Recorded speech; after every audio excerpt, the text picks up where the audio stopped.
Hello friends, আসসালামু আলাইকুম। আমি নুসরাত জাহান। আজকে আমি তোমাদের সাথে শেয়ার করবো how to insert drop cap in Microsoft Word Bangla. অর্থাৎ আজকে আমি তোমাদের সাথে শেয়ার করবো কীভাবে আমরা মাইক্রোসফট ওয়ার্ডের মধ্যে ড্রপ ক্যাপ ইনসার্ট করতে পারি। তো কাজটা করার জন্য এটা আমরা মিনিমাইজ করি। মিনিমাইজ করার পরে আমরা ধরো ড্রপ ক্যাপের বিষয়টা কি, ড্রপ ক্যাপের আজকে বলছি তোমাদের সাথে ড্রপ ক্যাপের বিষয়টা শেয়ার করব।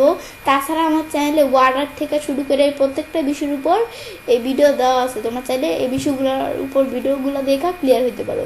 তো এখন বিষয়টা করার জন্য আমি ধরো ড্রপ ক্যাপের বিষয়টা কি বলতে নিয়েছিলাম, আমরা ড্রপ ক্যাপের বিষয়টা ধরো আমরা একটা ওয়ার্ডের প্রথম অক্ষরটা আমরা ধরো একটু বড় করব।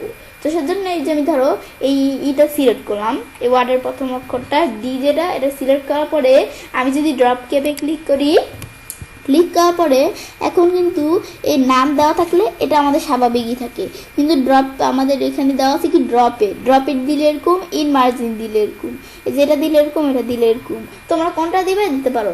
আমি ধরো ইন মার্জিন দিলাম, দিলে দেখো এভাবে বিষয়টা চলে আসলো। আসার পর আমি চাইলে এটা আমরা আমাদের এদিক থেকে এদিকে সরাইতে পারি, এই যে সরাইতে পারি, আমি চাইলে এগুলো সরাতে পারি। আবার আমি যদি সাইজ কমাইতে বাড়াইতে চাই, দেখো সাইজ কমাইলে কমে, আবার সাইজ যদি বাড়াই দেখো বাড়ে। তো এগুলো আমরা করতে পারি চাইলে। এখন আমরা আমাদের বিষয়টা দেখলাম, এই যে এভাবে কিন্তু আমরা চাইলে সরাইতে পারি, সাইজ কমাইতে বাড়াইতে পারি। তো এখন ড্রপ ক্যাপ পাই আমি যদি এটা দিই তাহলে এরকম হবে। এগুলো তোমরা চাইলে দিতে পারো। তো এখন আমি যে ড্রপ ক্যাপের দিকে বিষয়টা আনলাম, আনার পর এখন আমরা কি করব, তো বিষয়টা আনার পরে কিন্তু আমরা দেখো এই লেখাটা কেমন বড় হয়ে গেছে, ডিটা আমাদের বড় হয়েছে না, আর এমন এরকম চলে আসছে। এখন আমি ধরো এই ডিটাকে আমরা ফরম্যাটিং করব। করার জন্য আমি যদি ড্রপ কেপ অপশন আইসা ড্রপ কেপ অপশনস এই যেদিকে যদি ক্লিক করি, ক্লিক করলে এখন আমরা কিন্তু এগুলো দেওয়া আছে, ড্রপের দিব নাকি ইন মার্জিন দিব, আমরা কি দিব এগুলো আমরা চাইলে দিতে পারি। আমরা এগুলো দিতে চাইলে এখন এটা দেওয়ার পর একটা দেওয়ার পর আমরা এখন আমরা দেওয়া চাইলে এই ফন্ট কিন্তু এটা দেওয়া আছে। আমি ফন্ট ধরো চেঞ্জ করব, আমি ধরো ফন্ট কি চেঞ্জ করব, আমাদের এখান থেকে আমি ধরো এটা আমরা যদি দিকে আসলে আমাদের বিভিন্ন ধরনের ফন্ট দেওয়া আছে। তো তোমরা এগুলো কীরকম দিবে দিতে পারো। আমি ধরো নিজ দিকে এসে আমি ধরো এটা দিব। এখন এটা আমাদের এখান থেকে দিলে এখন আমরা আমাদের দেখবো এই ফন্ট চলে আসছে। এর আগে লাইনস অফ ড্রপ আমি ধরো এখান থেকে আমরা আমাদের ধরো এই যে সাইজ যেটা, এটা এমন বড় হবে, সেটা কয় লাইনের হবে, এটা তো 4 দেওয়া আছে 4, মানে আমাদের 4 লাইন লেখা যাবে। এদিকে 1 লাইন 2 3 4 এরকম আমাদের এখান থেকে বিষয়টা এইটা বড় আছে, এই যে লেখাটা ডিটা। এখন আমি যদি আমি দিব কি এই লেখাটা আমাদের এমন যেন বড় হয় যে এদিকে পাশে তার 6 লাইন লেখা যাবে।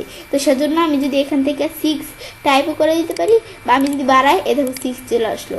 পরে ডিস্টেন্স ফ্রম 6 আমি ধরো টেক্সট থেকে ডিস্টেন্স কতটুকু দিব এটা আমরা দিতে পারি। আমি ধরো ডিস্টেন্স দিলাম কত, আমাদের 0.5। ব্যাস এগুলো সব সেট করার পর আমি যদি ওকে দেই, দিলে দেখো ফন্ট আমাদের কিরকম চলে আসছে, আর দেখো ডিস্টেন্স কতটুক, আর আমাদের এমন বড় হয়েছে যে মাঝখানে আমাদের 6 লাইন লেখা যাবে। দেখো এই যে এরকম কিন্তু আমাদের দেখাচ্ছে। এই যে আমাদের এভাবে বিষয়টা আমরা দেখতে পারি। এইগুলো আমরা চাইলে এভাবে এই ফরম্যাটিং করতে পারি। বাস করলে দেখো এটা আমাদের কত বড় হয়ে গেল। তো এটা আমরা দেখলাম বড় হওয়ার পরে। তো এখন তো আমরা আমাদের বিষয়টা এই যে আমাদের এরকম দেখাচ্ছে। আমি ধরো এই ফন্টটা ধরো আমরা কি করব, আমরা আমাদের বাংলাতে নিয়ে যাব, ইংলিশে আছে বাংলা নিয়ে যাব। তাই আমি পর আমাদের ড্রপ ক্যাপে আসলে আমাদের ড্রপ ক্যাপ অপশন আসার পর আমরা এখান থেকে কীরকম বাংলা ফন্ট দিতে চাইলে দিতে পারো তোমরা চাইলে। এগুলো তোমরা কী দিবে, আমি ধরো দিলাম আমাদের বাংলা ফন্ট কী দিলাম, আমরা শুটুনি এমজি, এটা আমরা যারা দিব। তো এই যে আমরা এখান থেকে শুটুনি এমজি, এটা কিন্তু চলেই আসছে অলরেডি। তো এখন আমরা এদিকে আমরা দেখি কোন জায়গায় শুটুনি এমজি আছে। এই শুটুনি এমজি দেওয়ার পর আমরা এই বিষয়গুলো সেট করে দিয়ে আমি যোগে দিলে দেখো ফন্ট শুটুনি এমজি চলে আসলো।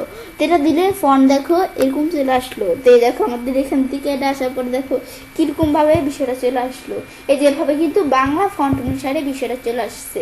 তো এখন আমরা এগুলো কীরকম করবো, এখন করতে পারি সাইড বড় ছোটো করতে পারি। তোমরা এগুলো তো আমরা আগে দেখছি। পর আমরা আমাদের তো এখন আমাদের বাংলা ফন্ট চলে আসছে। আমাদের মনে হচ্ছে বাংলা ফন্টটা আমাদের ভালো না, আমরা ইংরেজি ফন্ট আবার নিয়ে আসবো। তো আবার আমরা আমাদের সেম এই আমাদের ড্রপ ক্যাপ আসলে এই ড্রপ ক্যাপ অপশন আসি, ব্যাস আসার পরে এখন আমরা আমাদের এই যে কোন জায়গায় এই যে নিজে এদিকে আসলে ইংলিশ ফন্টের আবার অভাব নাই। ইংলিশ ফন্ট তোমরা কি ফন্ট দিবে এগুলো দিতে পারো। আমি ধরো সাধারণ আগে আমাদের যেরকম ফন্ট থাকে আমি ধরো দিলাম এরিয়াল ফন্ট, দেওয়ার পরে কি দিই দেখো আবার আগের মতো সেম আমাদের এরিয়াল ফন্ট চলে আসলো। তো এগুলো তোমরা কিরকম দিতে পারো। ব্যাস এটা আমরা দেখলাম বিষয়টা। তো আমরা এভাবে আমরা ড্রপ কেপের বিষয়টা ব্যবহার করতে পারি। বিষয়টা করার পর এভাবে আমরা চাইলে কাজটা করতে পারি। এবার আমরা খুব সহজে মাইক্রোসফট ওয়ার্ডের মধ্যে ড্রপ কেপ ইনসার্ট করতে পারি। ফ্রেন্ডস, আমার আজকের এই ভিডিওটি যদি তোমাদের ভালো লেগে থাকে তাহলে আমার চ্যানেলটি সাবস্ক্রাইব, লাইক, কমেন্ট এবং সবার সাথে শেয়ার করবে।